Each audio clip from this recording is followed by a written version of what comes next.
The roots of the Missouri Air National Guard and our wing trace back to a rich aviation history. It may come as a surprise to many that our origins can be traced back to Texas as the 110th Aero Squadron, which was organized at Kelly Field on August 14, 1917, with a mission of aircraft maintenance and repair.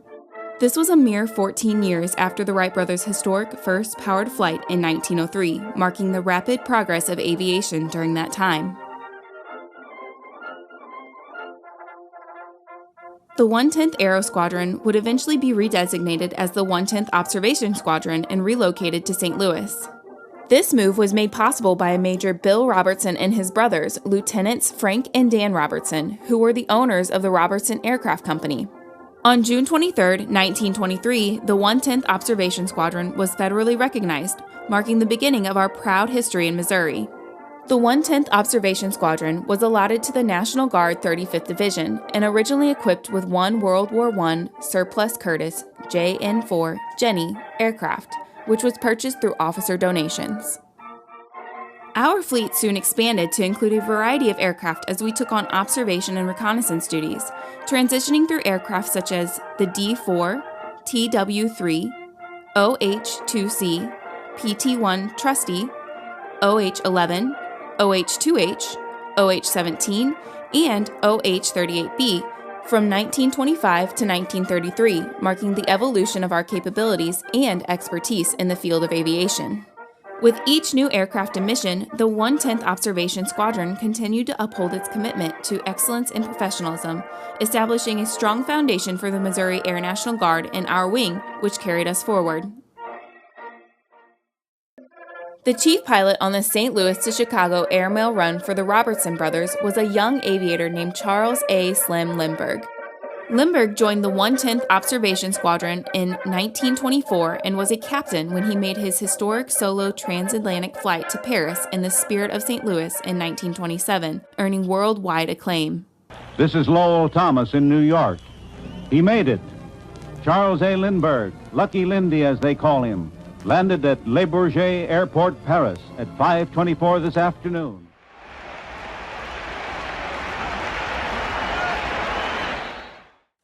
During those early years, the men, equipment, and the unit's headquarters were located in various places around St. Louis, including a gas station on Manchester and a small meeting room above a grocery store on Grand Avenue.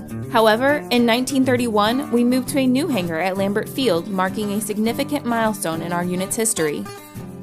In the 1930s, summer field training allowed officers to fly a variety of aircraft, and enlisted members honed their skills on the K-17 aerial reconnaissance and mapping camera. As aviation technology progressed, our unit received new aircraft in the late 1930s, including the OH-38E and OH-47, which further enhanced our capabilities and operational readiness. December 7th, 1941, a date which will live in infamy. The United States of America was suddenly and deliberately attacked by naval and air forces of the Empire of Japan. When World War II broke out, the 110th was federally mobilized and underwent a name change to become the 110th Tactical Reconnaissance Squadron. During the early 1940s, we welcomed several new aircraft to our fleet, including the OH-52 OWL, OH-46, Stenson OH-49 artillery spotting utility aircraft, observation monoplane L-4 Piper, and our first bomber, the A-20 Havoc. We served in Australia, New Guinea, the Philippines, and Japan. We transitioned to fighter planes in 1944, first flying the P-39 Air Cobra, P-40 Warhawk, and P-51 Mustang. Our members are credited with destroying 123 Japanese aircraft and at least 13 ships, earning us a Presidential Unit Citation in 1944. In 1946, we started using a converted P-51, now designated the F-6 Mustang, for tactical reconnaissance missions. After the war, the 57th Fighter Wing and the 110th Fighter Squadron were federally recognized. Major Charles Du Bois, a World War II flying ace and former member of the famed Flying Tigers, became the commander of the 110th Fighter Squadron. In 1947, we became the 71st Fighter Squadron. As we entered the 1950s, we added several new aircraft to our fleet, including the medium bomber B-25 Mitchell, trainer aircraft T-6 Texan, light bomber B-26 Invader, military transport C-47 Skytrain, and the C-45 Expediter. In 1951, we were mobilized for the Korean conflict for 21 months. During this time, we briefly became Texans once again as we moved to Bergstrom Air Force Base in Austin, Texas. There, we became the 131st Fighter Escort Wing of Strategic Air Command. But our time as Texans in an escort wing was short-lived, and later that year, we moved to George Air Force Base in California and became the 131st Fighter Bomber Wing. As our wing began to take an increased role in flying bombers, our mission would quickly change to a fighter role. For the next 40 years, we would be focused on fighters, although bombers would ultimately be our future. We sent a significant number of personnel on overseas assignments, with tactical units rotating in support of NATO operations in Iceland and many individuals seeing action in the Korean arena. In November 1952, demobilization was completed and we returned home to Lambert Field. After the Korean War call-up, we received a new mission as the 131st Light Bombardment Wing. The wing entered the jet age in the late 1950s with the acquisition of the T-33 T-Bird, F-80 Morningstar, and F-84 Thunderstreak. The solemn vow we each of us gave to West Berlin in time of peace will not be broken in time of danger. As a Cold War deterrent, we were mobilized in 1961 to augment NATO forces during the Berlin crisis and were assigned to Toul-Rosaires Air Force Base in France.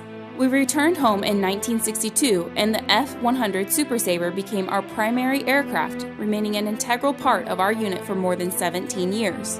In 1977, we were honored when Charles Lindbergh's widow, Anne Moreau Lindbergh, gave permission to designate the 110th Tactical Fighter Squadron as Lindbergh's own. In 1978, our unit began converting to the homegrown McDonnell Douglas F-4C Phantom and upgraded to the F-4E model in 1985. Additionally, the C-12 King Air, a twin turboprop passenger and cargo aircraft, joined the 131st Fleet. In September 1991, the 131st Fighter Wing converted from the F-4 to the McDonnell Douglas F-15 AB Eagle. The conversion was completed within 18 months, returning the wing to full speed. In 1993, the twin-engine turboprop C-26A Metroliner arrived as a new addition to our fleet.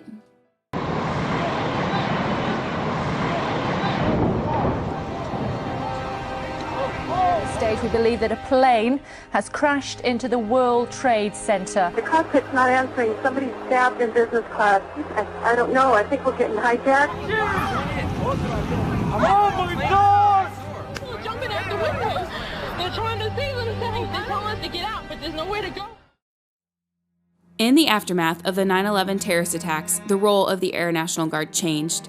The entire National Guard saw an increase in operational tempo, with reserve forces being tapped to support America's war on terrorism. The 131st immediately provided critical support to Operation Enduring Freedom and eventually Operation Iraqi Freedom too. Our highly skilled personnel were deployed to work in various capacities, including intelligence analysis, maintenance, and logistics. Through their unwavering dedication and commitment, we were able to disrupt terrorist networks and degrade their capabilities in the region, further demonstrating our unwavering commitment to defending our nation.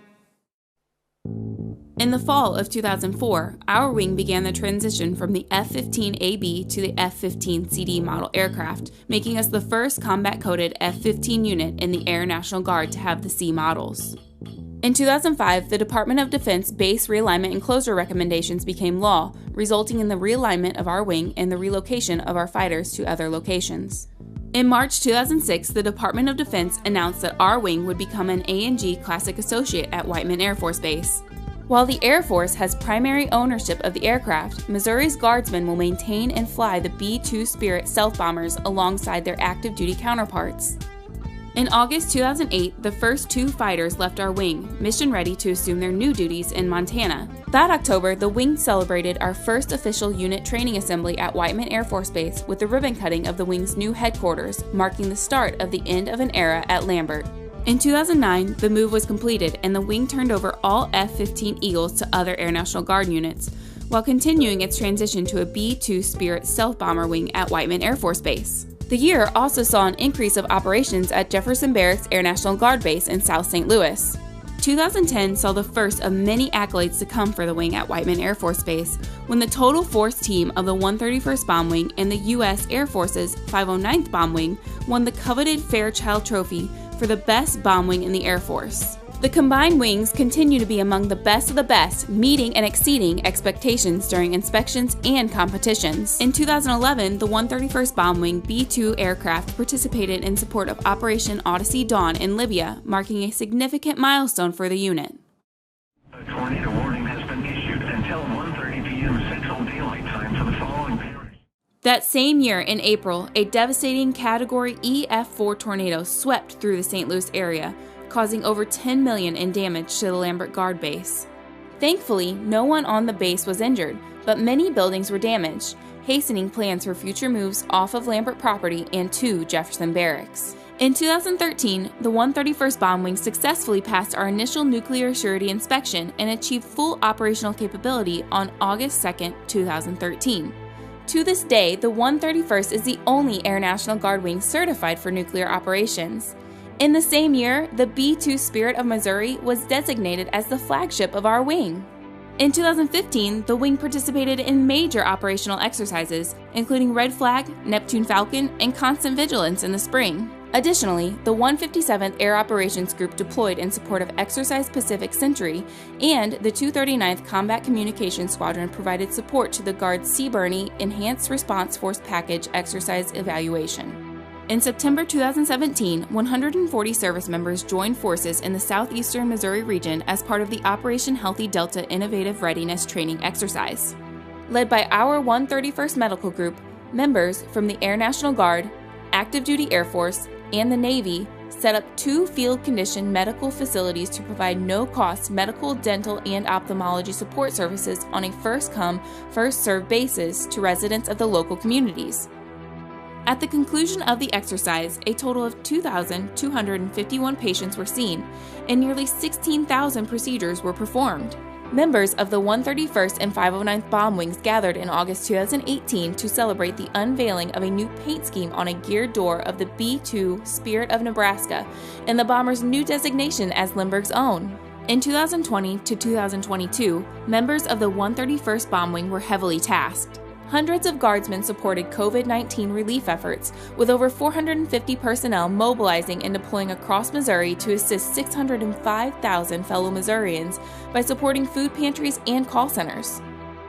Additionally, 131st Airmen helped facilitate the vaccination of more than 465,000 people. During this time frame, the 131st also participated in 4 Bomber Task Force missions with over 100 airmen deployed to support United States Southern Command and Central Command. In addition to these missions, 30 members of the 131st were engaged in Operations Allies Welcome and Allies Refuge, safely helping to relocate more than 79,000 Afghan refugees.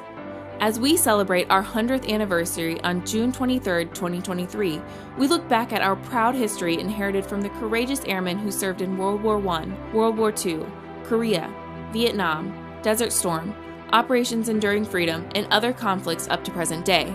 Our heritage is one of both military and civilian service. From responding to natural disasters and humanitarian crises here at home to deploying overseas to defend our nation's interests, it is this legacy that inspires us as we chart our course into the next 100 years. Whether serving our local communities or the global community, the men and women of the 131st Bomb Wing remain committed to upholding the highest standards of excellence, integrity, and service. We take great pride in our past, and we look forward to the future full of challenges and opportunities, secure in the knowledge that the legacy of Lindbergh's own